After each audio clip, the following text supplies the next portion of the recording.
Drama serial जलन में अगर निशा का अंजाम जानना चाहते हैं तो इस वीडियो को अर्धा क्लास में देखिएगा। आने वाली एपिसोड में आप देखेंगे मीशा को जब से यशवंत और निशा की हरकतों का इल्म हुआ तो उसकी तबीयत खराब हो गई, जिस पर मीशा को हॉस्पिटल लाया गया तो डॉक्टर ने बताया कि अगर आप थोड़ी सी देर कर देते तो माँ और बच्चे दोनों की जान को खतरा था। सब मीशा की वजह से परेशान थे, लेकिन मीशा को इसकी कोई परवाह ना थी। निशा ने मौका देकर यशवंत को कहा, यशवंत हमारे पास अब ज्यादा टाइम नहीं, मैंने आपको पहले कहा था कि मीशा वाला किस्सा खत्म करें, अगर आपने उसे तलाक दे दी होती तो आज ये सब फेस ना करना पड़ता। जबकि पीछे खड़े निशा के वालिदैन ने इनकी तमाम बातें सुन ली। यशवंत के जाते ही निशा के वालिद उसे जबरदस्ती घर ले आए। निशा के घर वालों को जब उसकी इस हरकत का पता चला तो निशा के वालिद बहुत सोच समझकर अहमद के घर गए और उससे अपने तमाम रवैये की माफी मांगी कि निशा जो करने जा रही है उससे हर किसी को नुकसान होगा और अभी वो ये बात नहीं समझ पा रही। अगर उसको इस वक्त ना रोका गया तो अहमद मैं तुम्हें बता नहीं सकता, हम जीते जी मार जाएंगे। अहमद तुम आज अभी इस वक्त निशा से निकाह करोगे क्योंकि हम माँ बाप हैं, उसका बुरा नहीं सोच सकते।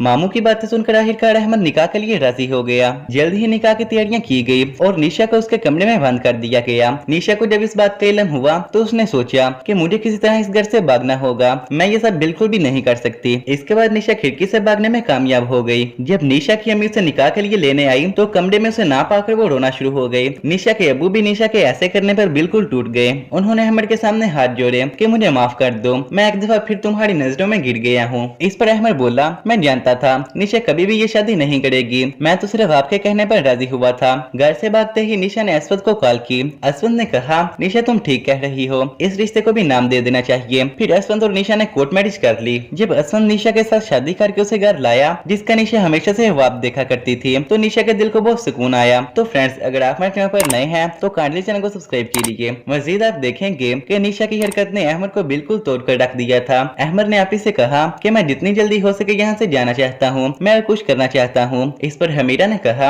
अहमद ठीक है, तुम मेरे साथ यूके चलो, वहाँ जाकर तुमने जो करना है कर लेना, लेकिन मैं तुम्हें ऐसी हालत में मजीद नहीं देख सकती। तुम अरीज से शादी कर लो, वो तुम्हारा बहुत ख्याल रखेगी। फिर हमीरा की शर्त थी कि अगर तुम्हें किसी बैरूनी मुल्क जाना है तो अरीज से शादी करना होगा। आखिर अहमद मान गया और अरीज से शादी कर ली। इसके बाद मीशा हर दिन बहुत परेशान रहती। मीशा के वालिदैन उसे बहुत सहारा देते, लेकिन मीशा का दिल बिल्कुल भी हल्का ना होता। फिर चंद ही दिनों बाद यशवंत की आपी किंजा वापस आ गई तो मीशा की जगह निशा को देखकर उनको कुछ बुरा होने का एहसास हुआ। उन्होंने यशवंत से मीशा के बारे में पूछा तो यशवंत ने तमाम हकीकत किंजा आपी को बताई। किंजा ये सब मानने के लिए तैयार ना थी कि मीशा कोई गलत काम कर सकती है, वो तो तुम्हारा और इस घर का बहुत ख्याल रखती थी। किंजा ने बहुत जल्द सारे हालात का पता लगवाया कि निशा ने सिर्फ दौलत की खातिर ही यशवंत से शादी की है। किंजा ने यशवंत को ये बात समझाने की कोशिश की कि निशा अच्छी लड़की नहीं, मैंने पहले दिन से उसकी आंखों में दौलत का लालच देखा है, लेकिन यशवंत इस बात को मानने के लिए तैयार ना था। किंजा ने यशवंत को कहा, तो ठीक है, अगर तुम्हें मेरी बात पर यकीन नहीं तो फिर उसे आजमा कर देख लो। यशवंत ने निशा को कहा कि आप ही ने मुझे घर और बिजनेस से निकाल दिया